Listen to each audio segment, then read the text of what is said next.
Muy buenos días para todos, con ustedes nuevamente, con un capítulo más, el número 4 de Y me salí de la iglesia. He venido narrándoles desde mi infancia hasta mediados de los años 80, o sea, de la década de los 80, algunos acontecimientos. Ahora, en la década de los 80, más o menos el periodo que comprende del 79 al 89, que fue cuando yo contraje matrimonio, como les había comentado, en el año 79, empiezan a sucederse una serie de cambios. Les había comentado también acerca de lo que significa espiritualidad, o sea que la espiritualidad es parte nuestra, es lo que logra conectarnos a nosotros en algún momento de la vida con lo sobrenatural. Jesucristo nos dice, porque yo estoy a la puerta y llamo. Si me abres y me invitas a pasar, entraré en tu casa y cenaremos juntos. No dice yo golpeo, irrumpo, abro la puerta, entro por la fuerza en tu vida, sino dice yo llamo, estoy a la puerta y llamo. Y ese llamado espera ser escuchado. Cuando yo les narro a ustedes este accidente, pues que no fue de graves consecuencias, aunque sí me hizo una herida en el hombro y toda esta cosa, en la motocicleta, y que sentí que una mano me había levantado, lo que narro en el capítulo anterior acerca de este punto, no quiere decir que fuera una prueba, o sea, que Dios dispone todo, el que yo vaya en esa avenida, el que se atraviese el camión, todo esto para que suceda de tal y determinada manera. No creo que eso esté en los planes de Dios.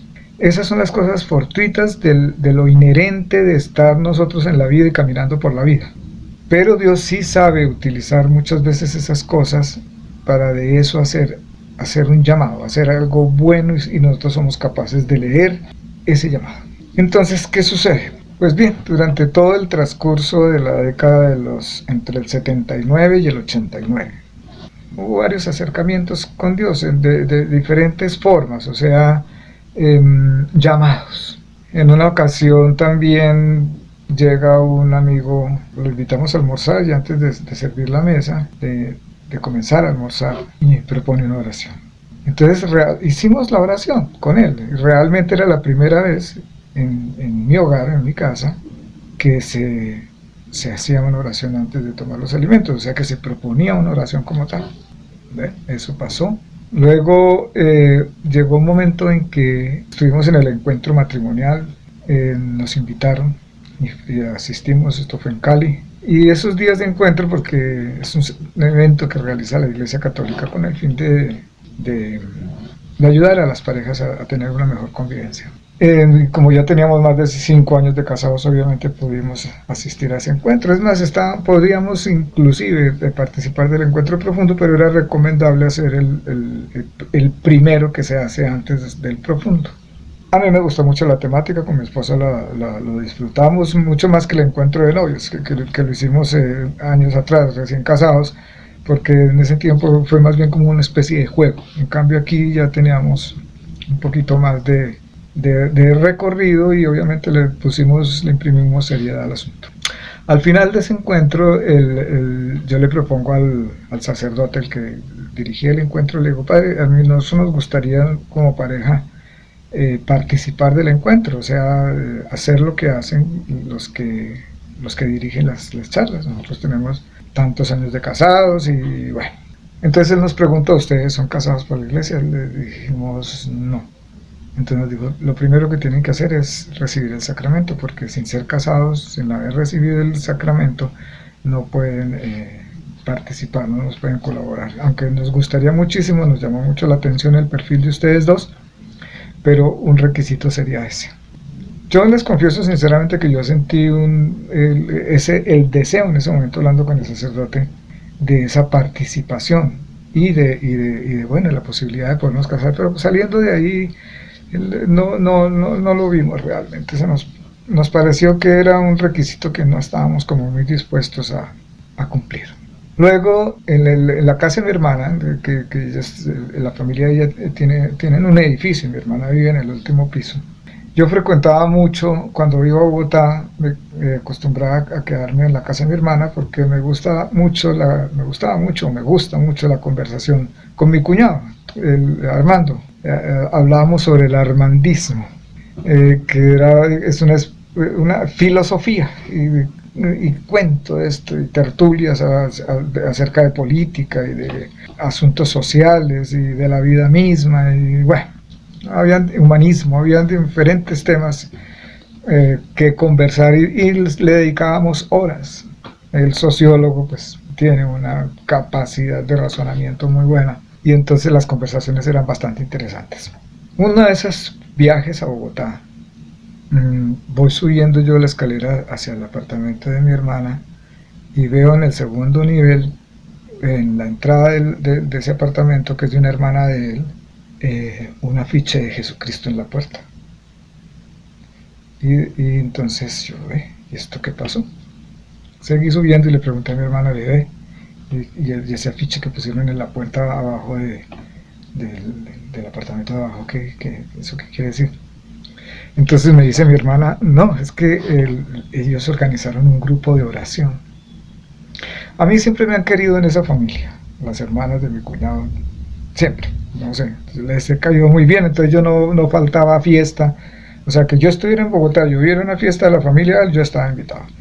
Y cuando llegaba a las fiestas de ellos siempre me dirigía a buscar al Win-Win, que estaba con tremenda sonrisa en alguna esquina con un vaso de whisky o de cualquier otro licor en la mano, y con mi cuñado y otros que se juntaban, nos entregábamos a las tertulias. Entonces yo le dije a mi hermana, le dije, se formó un costurero abajo, ¿qué fue lo que pasó?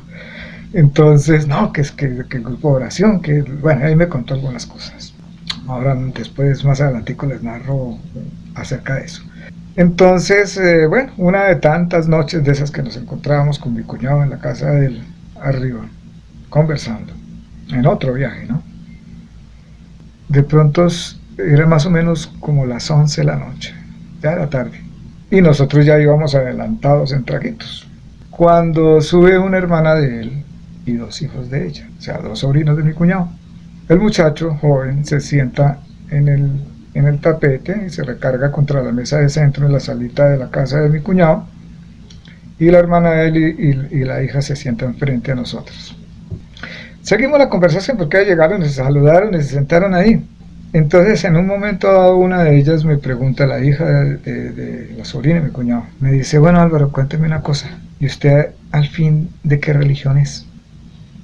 Pues yo me quedé serio mirándola y le dije, bueno, discúlpame, pero es que yo no creo en Dios, de manera que yo no tengo ninguna religión, no pertenezco a ninguna religión.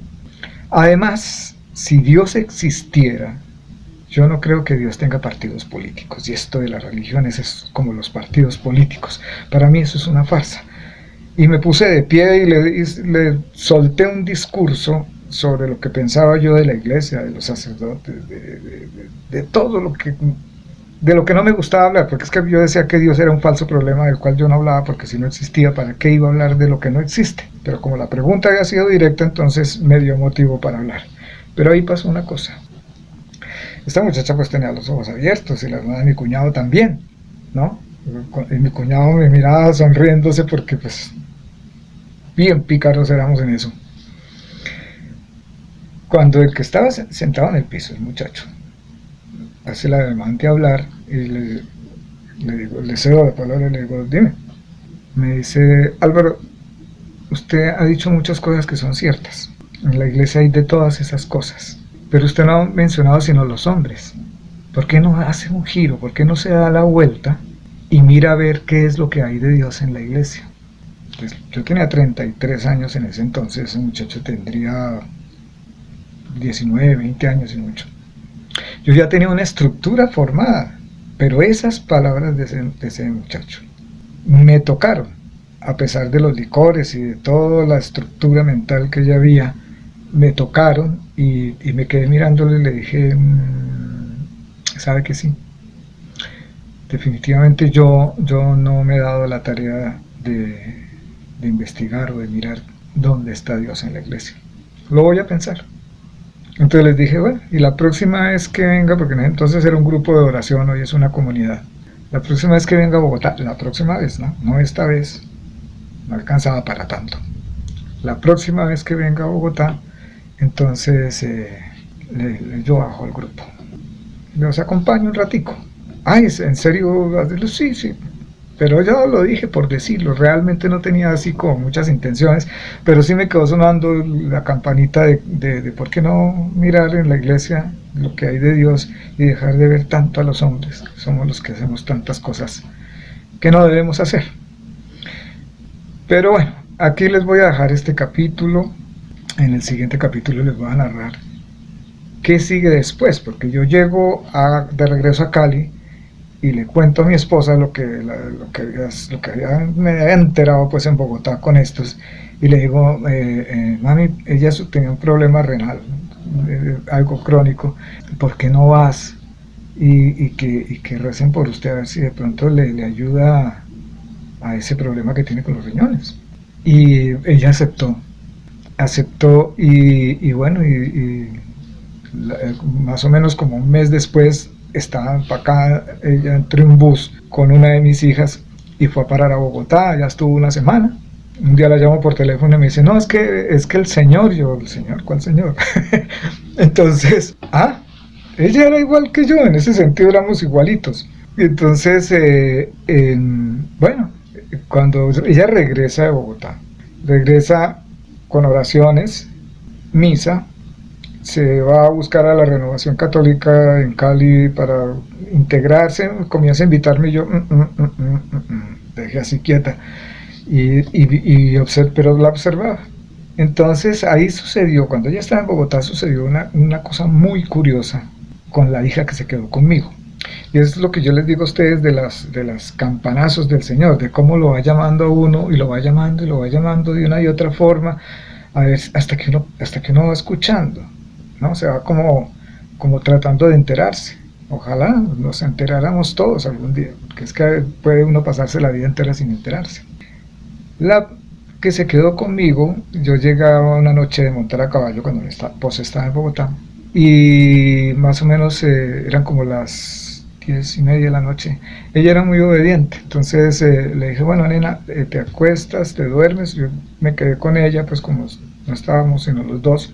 Entonces, que yo voy a ver una película que tú no puedes ver, porque era una película pues de esas como de miedo. La niña, ella obedeció, y al momentico, pues no habían pasado 5 minutos, se voltea y me dice, papi, me estoy soñando con la Virgen María, el Niño Dios y unos angelitos. Yo me quedé mirándola. En mi casa nunca se había mencionado ni a la Virgen María ni el Niño Dios sí por los regalos y esas cosas de diciembre por una tradición, pero angelitos y toda esa cosa.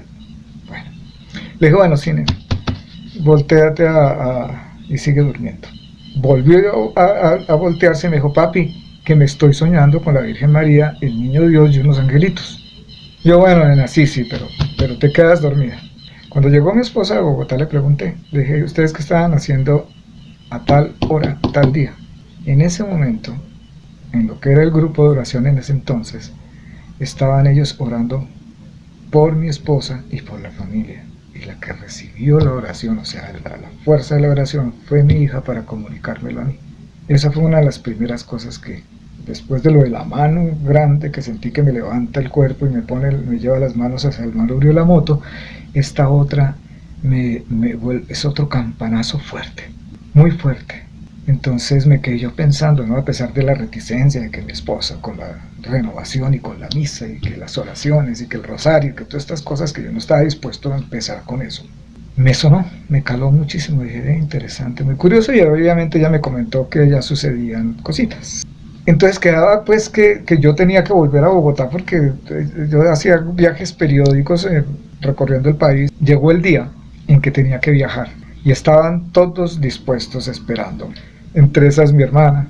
Aquí quedamos y en el siguiente capítulo vamos a narrar qué fue lo que pasó cuando yo llegué a Bogotá, porque ahí surgen unas historias que se las voy a contar un poquito más concretas, para que ustedes vayan entendiendo cómo actúa Dios si uno se le va permitiendo. O sea, si él va golpeando la puerta, va haciendo el llamado y uno le va escuchando.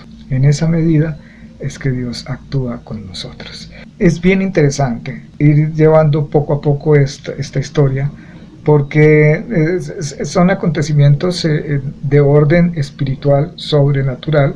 Yo llegué al materialismo total, o sea, cuando uno llega a ese punto de materialismo, no admite estas cosas. Entonces, el lograr entrar en este campo espiritual donde se mueve lo sobrenatural, lo que viene de Dios, aceptarlo no es tan fácil, es un reto.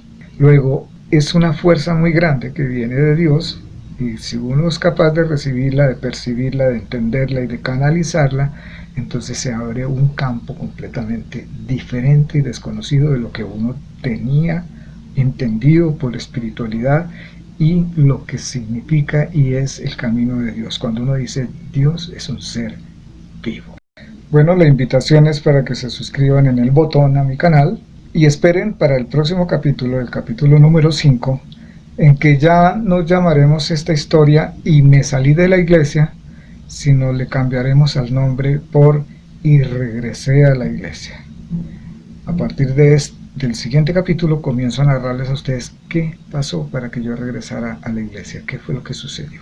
Muchas gracias por prestarme atención y esperen el siguiente capítulo que les va a gustar bastante.